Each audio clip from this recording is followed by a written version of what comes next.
ये है दिल्ली दर्पण। नमस्कार, जय हिंद। आप देख रहे हैं दिल्ली दर्पण टीवी। दर्शकों, मैंने ठीक एक दिन पहले ही आपको कवर करके दिखाया था कि किस प्रकार जो दिल्ली सरकार है वो दिल्ली की सड़कों पर घूमते हुए आवारा पशु, विशेषकर गाय, जिसको हमारे धर्म के अंदर गाय माता कहा गया, यानी कि गावो विश्वस्य मात्रा हमारे शास्त्रों में जैसा कि कहा गया है। मैंने उनके लिए आपको एक अपडेट दिया था कि दिल्ली सरकार अब आने वाले समय में इनके ऊपर भी कार्रवाई करने वाली है। तो इसकी पहली बार जो है बानगी वजीरपुर विधानसभा में देखी गई। चूंकि एमसीडी इससे पहले भी कार्रवाई वजीरपुर विधानसभा के अंदर करती रही है, परंतु कल वजीरपुर विधानसभा में एमसीडी ने पुनः एक जोरदार कार्रवाई की, जिसमें उन्होंने कई जो गाय हैं जिनको आवारा पशु ठहरा दिया जाता है परंतु वो आवारा पशु नहीं होते हैं, उनको जब्त करने का काम किया एमसीडी ने और उनको ले जाकर गौशाला में छोड़ने का काम किया।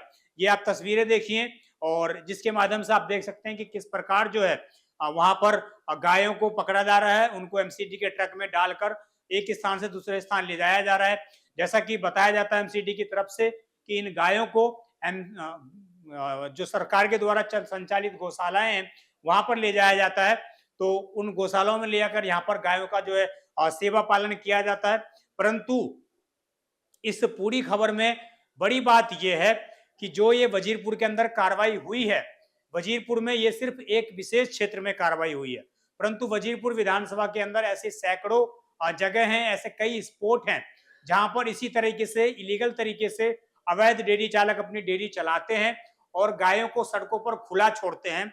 उनके ऊपर अभी तक कोई सख्त कार्रवाई, कठोर कार्रवाई एमसीडी की तरफ से नहीं हो पाई है। एमसीडी ने महज 20-22 गायें पकड़कर यहाँ पर फोटो खिंचवाकर ये तो डाल दिया कि उन्होंने कार्रवाई की है, परंतु इसको देखना ये होगा कि बड़े लेवल पर एमसीडी कब, मास लेवल पर एमसीडी कब कार्रवाई करती हुई पूरी दिल्ली के अंदर नजर आती है। हम वजीरपुर के अंदर ही बात करें तो कई ऐसी घटनाएं सामने आ चुकी हैं हमारे सामने, जिसके माध्यम से जाहिर हो जाता है कि सड़कों पर घूमने वाली आवारा गायें किसी न किसी के द्वारा संचालित है, कोई ना कोई उनका मालिक है।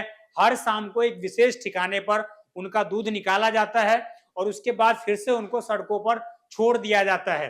तो ये स्थिति लगातार वजीरपुर के अंदर बनी हुई है और इसी को लेकर एमसीडी ने ये कार्रवाई की। लगभग 20 से 22 जो है पशुओं को पकड़ा और उनको अपने ट्रक में लेकर चली गई।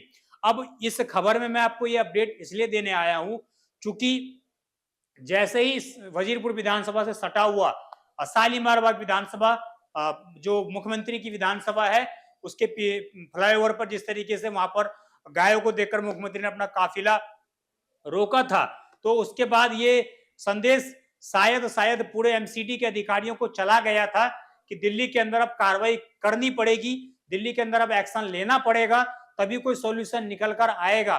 शायद इसी वजह से मैं समझता हूं कि एमसीडी ने कुछ जोर दिखाते हुए, थोड़ी कार्रवाई करते हुए वजीरपुर विधानसभा के अंदर इस तरह की कार्रवाई को अंजाम दिया है। हम उम्मीद करते हैं कि दिल्ली एमसीडी इस कार्रवाई को आगे बढ़ाती रहेगी और वजीरपुर विधानसभा को, साथ ही पूरी दिल्ली को गौ मुक्त, जो सड़कों पर गाय हैं वहां से सड़कों से गाय मुक्त करने का काम करने का भरपूर प्रयास करेगी, बिना भ्रष्टाचार में लिप्त हुए। अब देखना यह होगा कि एमसीडी कितनी जल्दी से और कितनी तेजी के साथ इन कामों को और आगे बढ़ाती है। आप देखते रहें दिल्ली दर्पण टीवी। आपके मन में कोई सवाल हो कमेंट अवश्य करिएगा। मैं विजय ठाकुर, धन्यवाद। लेटेस्ट खबरों के लिए सब्सक्राइब करें हमारा YouTube चैनल या फिर लॉग इन करें www.delhidarpantv.com। खबरों की कवरेज और विज्ञापनों के लिए संपर्क करें।